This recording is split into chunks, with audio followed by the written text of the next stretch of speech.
That's all trip இது ஒரு auto மற்றும் cab booking app. Auto, taxi, sedan, maxi cab, Tata ace, 25 seat mini bus எல்லா வண்டியும் இந்த ஆப்குள்ளே அட்டாச் பண்ணிக்கலாம். டாக்குமெண்ட்ஸை அப்லோட் பண்ண உடனே அப்ரூவல் கொடுத்துருவாங்க. கீழே டிஸ்கிரிப்ஷனில் இருக்க லிங்கை கிளிக் பண்ணி தட்ஸ் ஆல் ட்ரிப்பை டவுன்லோட் பண்ணிக்கலாம். குமார், சுமன் எப்படி பார்க்கலாம் சுமன், இந்த கூட்டணியில் யாருக்கு எத்தனை சீட் அதை நோக்கி அடுத்த கட்டமாக நகர்ந்து வருவதை நம்ம பார்க்குறோம். நிறையா கருத்துக்களை பதிவு செய்தார். திமுக தொடர்பான நிறைய தகவல்லாம் கூட பகிர்ந்தார் குமார். எப்படி பார்க்குறீங்க சுமன்?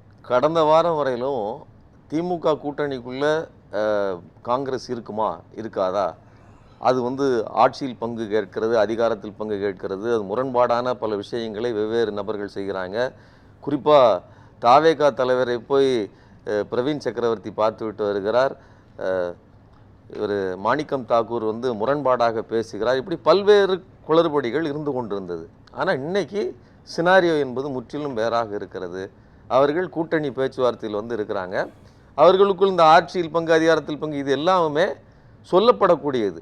இது ரெண்டு கட்சியுமே, நான் சொல்றது திமுக அதிமுக சொல்லப்படக்கூடியதுன்னா இல்லை, ரெண்டு கூட்டணியுமே, அதாவது திமுக அதிமுக ரெண்டு கூட்டணியுமே ஒருபோதும் இந்த டேர்ம்ஸுக்கு ஒத்துக்கொள்ளாது.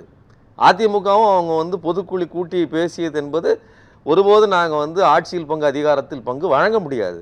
அதே தான் இவர்களும் சொல்லியிருக்காங்க. இன்னொன்று, இப்போ அடுத்த கட்டத்துக்கு வந்துட்டு தான் நம்ம புரிஞ்சுக்கணும். ஆமாம், கண்டிப்பாக நீங்கள் சொல்றது சரிதான்.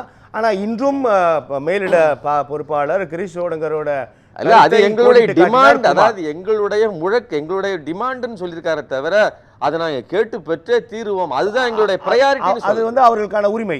ஆமா, இப்போ அது எல்லா கட்சிகளையும் திருமாவளவன் தான் அதை கிளைம் பண்றாரு. நான் தான் ஆரம்பத்திலேயே 2015 வாக்கிலேயே நான் பேசினேன். மற்ற கட்சிகள் எல்லாம் இதையெல்லாம் பேசுறதுக்கு முன்னாடியே அவர் பேசின வீடியோ கிளிப்பு கூட இருக்குது.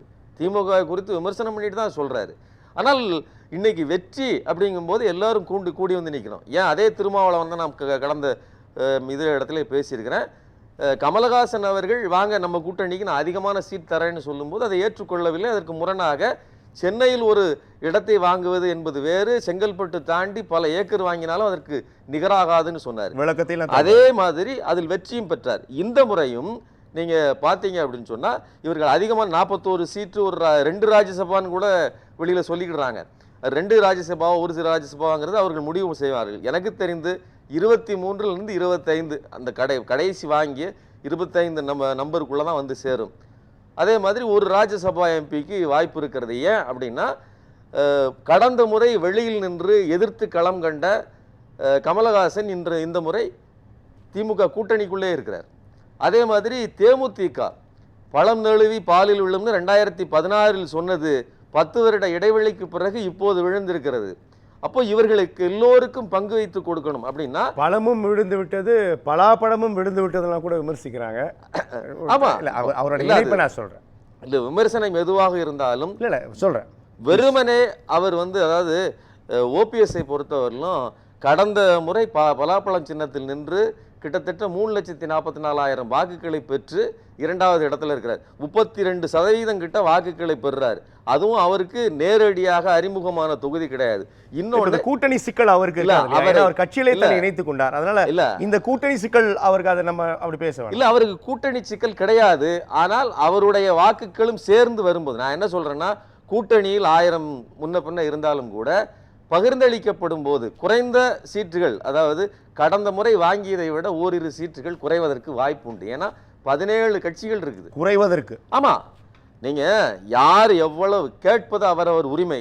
17 கட்சிகள் கூடுதலாக 3-4 கட்சிகள் வரும்போது, எஸ்டிபிஐ கட்சி அதிமுக கூட்டணியில் இருந்து இன்னைக்கு திமுக வசம் இருக்குது. இன்னும் சொல்வதாக இருந்தால் சிறுபான்மையினர் கட்சிகள் பெரும்பாலும் இன்னைக்கு ஒரே அணியில் திமுக அணியில் நிற்கிறது அப்படிங்கிற ஒரு காட்சி இந்த 2026 தான் இருக்குது.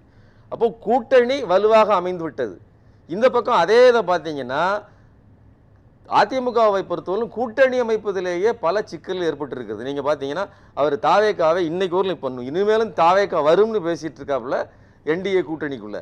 அதே மாதிரி சசிகலா அவர்கள் என்ன சொல்றாங்க, அம்மா ஆட்சி அமைப்போம், பிரதமரை சந்திக்க போகிறார், அதுதான் பிரதமரை சந்திக்க போகிறார்னு சொல்வது என்பது என்டிஏ கூட்டணிக்குள்ள வர்றது அப்படின்னு தானே பொருளாகுது. அது நடப்பதற்கு சாத்தியமாகுமா? சந்திப்புன்னு சொல்லி அதுதான். அப்போ இது எல்லாம் அப்போ என்னன்னா, கூட்டணி அமைப்பதில் இவர்கள் ஓரளவுக்கு திமுக வெற்றி பெற்று விட்டது. ஓரளவுக்கு இல்லை, திமுக அந்த சைடு பெரிய வெற்றியை பெற்று விட்டது. ஆனால் அதிமுக தன் வசத்தில் இருந்தவர்களை இழந்திருக்கிறது. தேமுதிகவை தன் கூட்டணியிலிருந்து இழந்திருக்கிறது, தன்னுடைய கட்சியில் இருந்த வலுவையை இழந்திருக்குதுங்கும் போது இந்த கூட்டணி பகிர்மானங்கள் என்பது பெரிய சிக்கலாக அவர்களுக்கு, அதாவது குறிப்பாக திமுக கூட்டணிக்கு இருக்க போவதில்லை. அது முற்றிலுமாக இந்த கூட்டணி விலகுகிற அளவிற்கு நடக்க போவதில்லை. காங்கிரஸ் தன்னுடைய பேரத்தை குறைத்து கொள்ளும் அப்படிங்கிறது என்னுடைய கருத்து. காங்கிரஸ் வச்சு மட்டுமே நம்ம பேசுவேன்னா, இன்னும் இருக்கக்கூடிய பிற கூட்டணி கட்சிகள் எல்லாமே தங்களுடைய பேர வலிமையை வந்து கூட்டுவதில் தான் முனைப்பா இருக்கிறத பார்க்கிறோம். அவங்க எல்லாமே இந்த சமரசத்தில் போயிடல. சுமன், காங்கிரஸ் தான் இங்க பிரதானமான இது. ஏன்னா அங்க வந்து அவங்க தான் ரைவலரியா பேசிட்டு இருக்காங்க, அவங்க வந்து அதிகமான வார்த்தைகளை பேசினார்கள். ஆனால் இன்றைக்கு சினாரியோ அப்போ ஒருவேளை அவர்கள் கேட்டதற்கு அதிகமாகவே கொடுத்துட்டாங்கன்னு வச்சுக்கோங்களேன். இப்போ இந்த இடத்தில் நாம் அதிகமாக கேட்டு பெற்றுக்கொள்ள வேண்டும் அப்படிங்கிற இடத்துல விசிகாவும் வரும், ஏன் இது சிபிஐ சிபிஎம் மாதிரியான கம்யூனிஸ்டுகளும் வருவார்கள். அப்படி வரும்போது அவர்களுக்கும் சேர்த்து கொடுக்கும்போது இவர்களுக்கு ஏற்கனவே 173 இடங்களில் இருந்த திமுக மறுபடியும் அந்த இடங்களை பெற முடியாமல் போகும். இப்போவுமே தேமுதிகவுக்கு தங்களுடைய பங்கில் இருந்தால் கொடுத்தாகணும். ஆமா, கமல் 8 கேட்கிறார், 6 கொடுப்பாங்கன்னு வச்சுக்கோங்களேன். அப்போ அவ்வளவுதான் கொடுக்க முடியும். அவ்வளவையும் இன்னொன்னு அவருக்கு ஏற்கனவே ராஜ்யசபா கொடுத்தாகிவிட்டது.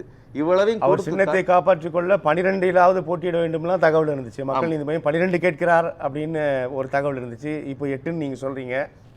எல்லோரும் எல்லாமும் கேட்பார்கள், எல்லாத்தையும் பகிர்ந்து கொடுத்தோம்னா இங்க வந்து இருக்கிறது 234 சீட்டு மட்டும்தான்.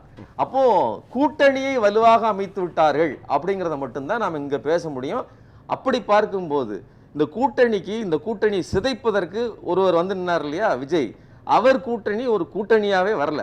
அவரை தேடி இதுவரைக்கும் ஒரு கட்சியும் கூட்டணி போகவே இல்லை. கூட்டணி பேசுபொருள் கூட நம்ம சேர்க்கவே முடியாது. இந்த தலைப்புக்குள்ள அவரை கொண்டு வர முடியாது. ஆனா எதுக்காக நம்ம பேசுறோம்னா, அவர் கூப்பிட்டும் கூட நான் வந்து அதிகாரத்தில் பங்கு தருகிறேன் அப்படின்னு வேற யாருமே சொல்லலைங்க. அதிமுக கூட சொல்லல, ஆனாலும் தான் சொல்லி கொண்டிருந்தார். ஆனா யாரும் போகல. அப்போ அதிமுகவும் பாத்தீங்கன்னா அவருடைய வலு காங்கிரஸ் தரப்பிலிருந்து இன்னமும் மதில் மேல் பூனையாக இருக்கிறார்கள் என்ற விமர்சனம் இல்ல. அதெல்லாம் வந்து நாம, அதாவது பத்திரிகையாளர்கள் ஒரு வார்த்தையை கேள்வியை கேட்டு அவர்கள்ட்ட இருந்து ஒரு கேள்வியை வாங்கி ஒரு டைட்டில போட்டுக்கிட்டு. மற்றபடி காங்கிரஸை பொறுத்தவரை மேலிடம். சுமன், நீங்க ஒரு பத்திரிகையாளராக உங்களுக்கு நீங்கள் அறிந்ததுதான். கிரீஷ் ஜோடங்கர் மேலிட பொறுப்பாளர், அவர் ஒரு கிறிஸ்டல் கிளியரா ஒரு பதிலை சொல்லிவிட முடியும். கிரீஷ் ஜோடங்கர் அந்த தயக்கத்திற்கான காரணத்தை எப்படி புரிஞ்சுக்கலாம்? ஜோடங்கர் முதல் பேட்டியில் நாம் கேட்கலாம் எது வேண்டும் என்றாலும் பதில் தெளிவாக இருக்க வேண்டும் அல்லவா? கிரீஷ் ஜோடங்கர் முதல் பேட்டியில் என்ன சொன்னாரு அப்படின்னா, நாங்கள் ஒரே ஒரு கட்சியோடு மட்டும்தான் கூட்டணி பேச்சுவார்த்தை நடத்திட்டு இருக்கோம், அதான் எங்களுடைய நோக்கம், அது சொல்லிட்டாரு. அதுக்கு பிறகு தாவேக்காவும் கூட எங்களோடு பேசுவதற்கு தயாரா இருக்கிறதுன்னு சொன்னார், பேசிட்டு இருக்குன்னு சொல்லல.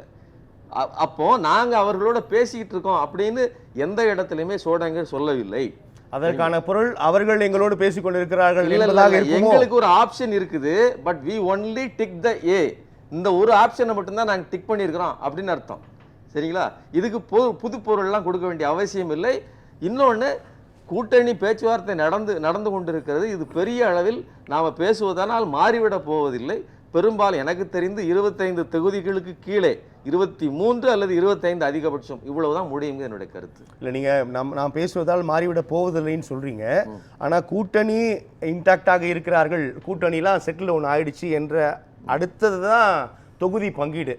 அதில் வந்து நிறைய முகரன்கள் ஏற்பட்டு வெளியில் வந்த வரலாறுலாம் உண்டு தானே தமிழக அரசியல்? உண்டுங்க. வந்துட்டு இதுதானே ஃபைனல் கூட்டணி தொகுதி பங்கீடு தானே இறுதியான பஞ்சாயத்து. வந்துட்டு என்ன செய்ய போறீங்கன்றீங்கல்ல. இப்போ 2 நாளைக்கு முன்னாடி வேலுமணி, எஸ்பி வேலுமணி அவர்கள் பேசியிருக்காரு. அவர் என்ன சொல்றாரு, புது கட்சிக்கு போனவர்கள் எல்லாம் மீண்டும் எங்கள் கட்சிக்கு வரணும்னு காத்து நிற்கிறாங்க. அவர் யாரை சொல்றாரு? அவர் செங்கோட்டையனை சொல்றாரு. அவர் அங்க போயிட்டு அங்க நிற்க முடியாமல் இங்க வரணும் பதிலும் அளித்தார்.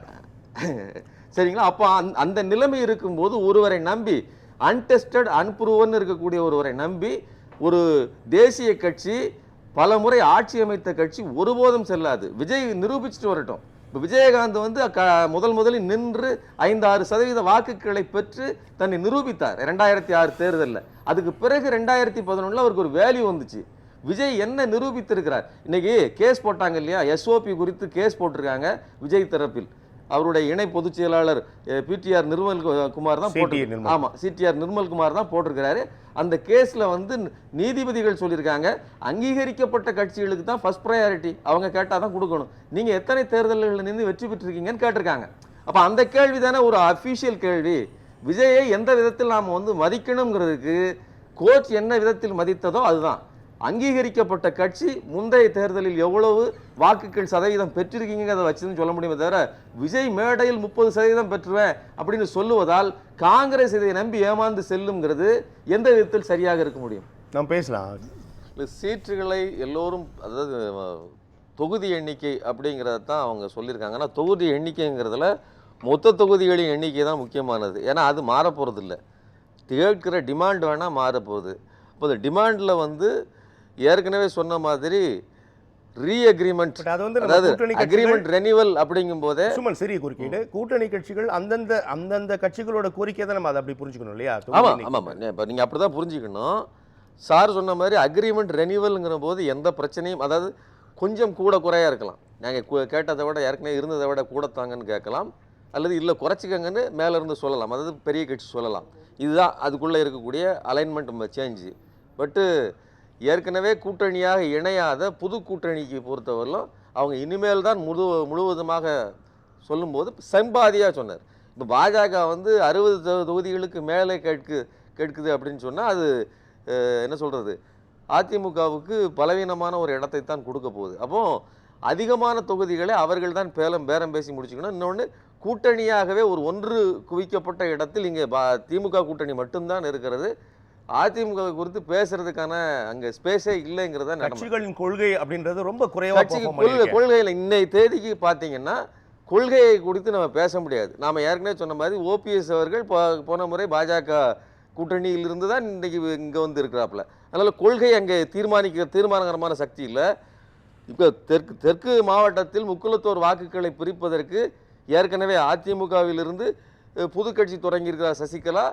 ஓபிஎஸ் அவர்கள் திமுக பக்கம் வந்திருக்கிறார். அப்போ அதிமுக பலவீனம் அடைந்திருக்கிறது. இதனுடைய பிரதிபலிப்பு என்ன நடக்கும் அப்படின்னா, இன்னொன்று கொள்கை கூட்டணி என்பதுதான் கூட்டணி இடத்துக்கு வந்துருச்சோ.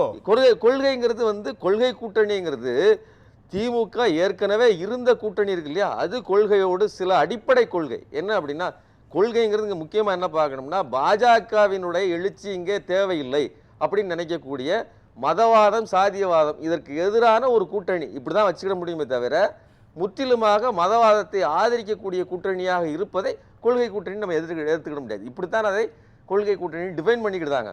மற்றபடி இன்றைக்கு நடந்து கொண்டிருப்பது என்பது முழுக்க முழுக்க வெற்றிக்கான கூட்டணி தான். வெற்றியை நோக்கி நகர்வது, இதில் கண்கூடாக தெரிவது திமுக கூட்டணி வலுவாக இருக்கிறது. அவர்கள் பேச்சுவார்த்தை நடத்துகிறார்கள்.